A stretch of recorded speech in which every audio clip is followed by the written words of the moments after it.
The Gardener and His Landlord. A man who had a great fondness for gardening, being half a countryman and half town-bred, possessed in a certain village a fair-sized plot with a field attached, and all enclosed by a quick-set hedge. Here sorrel and lettuce grew freely, as well as such flowers as Spanish jasmine and wild thyme, and from these his good wife Margot culled many a posy for her high days and holidays. This happy state of things was soon troubled by the visits of a hare, and to such an extent that the man had to go to his landlord and lodge a complaint. "This wretched animal," he said, "comes here and stuffs himself night and morning, and simply laughs at traps and snares. As for stones and sticks, they make no difference whatever to him. He must be enchanted." "Enchanted?" cried the landlord.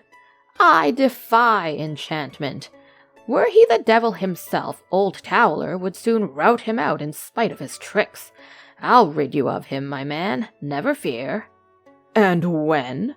asked the man. "Oh, tomorrow, without more delay."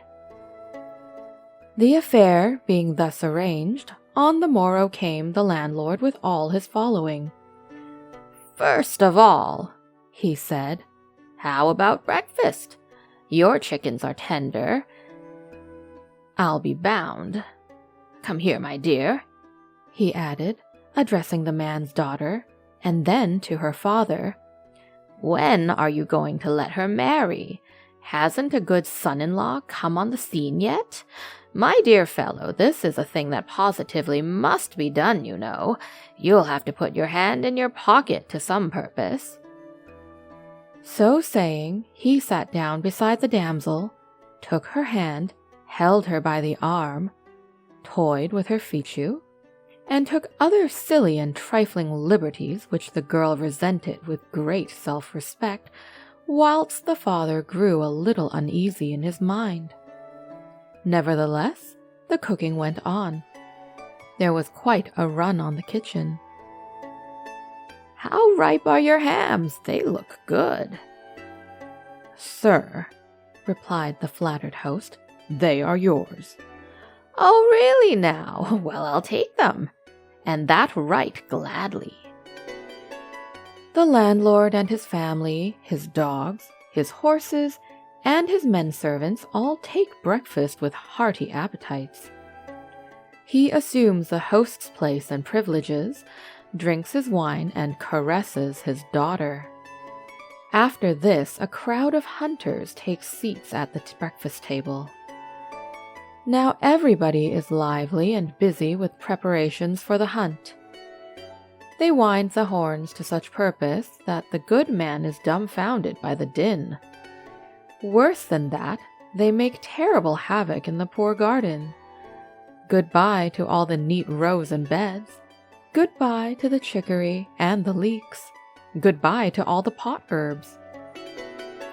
The hare lies hidden under the leaves of a great cabbage, but being discovered is quickly started, whereupon he rushes to a hole, nay, worse than a hole, a great and horrible gap in the poor hedge, made by the landlord's order, so that they might all burst out of the garden in fine style, for it would have looked ridiculous for them to ride out at the gate.